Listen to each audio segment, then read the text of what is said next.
തെരുവ് നായകളുമായി ബന്ധപ്പെട്ട കണ്ണൂർ വിഷൻ വാർത്തയിൽ Kannur corporation mayor advocate P ഇന്ദിരയെ വിളിച്ച് മേനകാ ഗാന്ധി.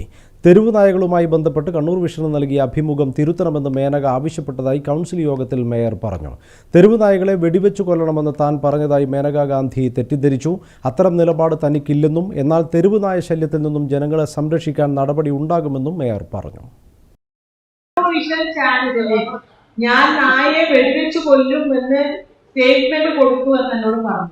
ഞാൻ പറഞ്ഞു അങ്ങനെ ഞാൻ പറഞ്ഞിട്ടില്ല, ജനങ്ങൾക്ക് ബുദ്ധിമുട്ട്. ഞാൻ പറഞ്ഞു എന്റെ വീട്ടിൽ ഒരു പെറ്റുണ്ട്, ഞാനും നന്നായി നായയെ സ്നേഹിക്കുന്ന ഒരാളാണ്, എനിക്ക് നായയെ വെടിവെച്ചു കൊല്ലാൻ പറയാനുള്ള അധികാരവും ഇല്ല, ഞാൻ അങ്ങനെ ചെയ്തിട്ടുമില്ല. കണ്ണൂർ കോർപ്പറേഷൻ കൗൺസിലിൽ മേയർ അഡ്വക്കേറ്റ് പി ഇന്ദിരയാണ് കണ്ണൂർ വിഷൻ വാർത്ത ചൂണ്ടിക്കാട്ടി മുൻ കേന്ദ്രമന്ത്രി മേനകാ ഗാന്ധി ഫോണിൽ വിളിച്ച കാര്യം പറഞ്ഞത്. തെരുവ് നായകളെ വെടിവെച്ചു കൊല്ലണമെന്ന് താൻ കണ്ണൂർ വിഷൻ അഭിമുഖത്തിൽ പറഞ്ഞു എന്നാണ് മേനകാ ഗാന്ധി പറഞ്ഞത്. എന്നാൽ അത്തരമൊരു കാര്യം താൻ അഭിമുഖത്തിൽ പറഞ്ഞിട്ടില്ലെന്നും മേയർ പറഞ്ഞു. തെരുവുനായ ശല്യം രൂക്ഷമാണ്, അതിനെതിരെ ശക്തമായ നടപടി കോർപ്പറേഷൻ സ്വീകരിക്കേണ്ടി വരുമെന്നും മേയർ പറഞ്ഞു. ഇത് പേടിയോടെയാണ് നമ്മുടെ കുട്ടികൾ സ്കൂളിൽ പോകുന്നത്, അമ്പലങ്ങളിൽ പോകുന്നത്, പള്ളികളിലെ രാത്രികളിൽ പുലർച്ചെ പള്ളിയിലെ ആളുകൾക്ക് പോകാൻ പറ്റുന്നില്ല. ഒരുപാട് ക്രിസ്ത്യൻസ് ഉണ്ട് എന്ന് പറയുമ്പോഴും അവര് ഇത്തരത്തിലാണ് പറയുന്നത്. പക്ഷെ നമ്മുടെ കൗൺസിലർമാർ ശ്രദ്ധിക്കണം, ഒരു കാരണവശാലും വിഷം വെച്ചിട്ടോ ഒന്നും തന്നെ നായയെ കൊല്ലാനുള്ള സംവിധാനത്തിലേക്ക് ആരും തന്നെ പോകരുത്.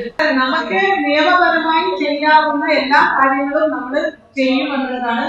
തെരുവ് നായകളെ കൊല്ലണമെന്ന് കോടതി തന്നെ പറഞ്ഞിട്ടുണ്ടല്ലോ എന്ന് സ്റ്റാൻഡിംഗ് കമ്മിറ്റി ചെയർമാൻ റിജുൽ മാക്കുറ്റിയും കൗൺസിലിൽ പറഞ്ഞു. മാനസികമല്ല, നായകൾക്ക് കിട്ടുന്ന പരിഗണന മനുഷ്യന്മാരുടെ ജീവനാണ്. അപ്പൊ ആ മനുഷ്യന്മാരുടെ ജീവന് വേണ്ടി നിലപാടെടുക്കണം എന്നുള്ളതാണ്. അപ്പൊ സുപ്രീംകോടതി പറഞ്ഞ കൊല്ലാൻ പറ്റും, കൊല്ലുക തന്നെയാണ് നിലപാടെന്നാണ് പറയാനുള്ളത്. തെരുവുനായ ശല്യത്തിനെതിരെ ശക്തമായ നടപടി വേണമെന്ന് കൗൺസിലർമാർ ഒന്നടങ്കം ആവശ്യപ്പെട്ടു.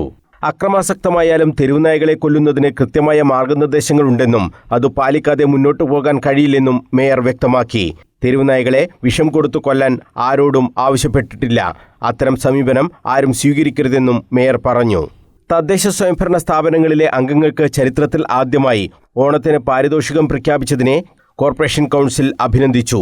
മന്ത്രി കെ എം ഷാജിയെയാണ് മേയറും ഡെപ്യൂട്ടി മേയറും അഭിനന്ദിച്ചത്. എല്ലാവർക്കും സമൃദ്ധമായി ഓണമുണ്ണാൻ സർക്കാർ ശക്തമായ നടപടികൾ സ്വീകരിച്ചതായി deputy mayor K P Tahir പറഞ്ഞു. ചരിത്ര തീരുമാനമാണ് തദ്ദേശ ഭരണ വകുപ്പ് മന്ത്രി കെ എം ഷാജി എടുത്തത്. തദ്ദേശ സ്ഥാപനങ്ങളിലെ അംഗങ്ങൾക്ക് തുച്ഛമായ ഓണറേറിയമാണ് ലഭിക്കുന്നത്. അവർക്ക് മറ്റു ജോലിക്ക് പോകാനും പറ്റാത്ത സ്ഥിതിയുണ്ട്. ഇത് മനസ്സിലാക്കി പ്രവർത്തിക്കുകയാണ് മന്ത്രി കെ എം ഷാജി ചെയ്തതെന്നും കെ പി താഹിർ പറഞ്ഞു. News bureau, Kannur.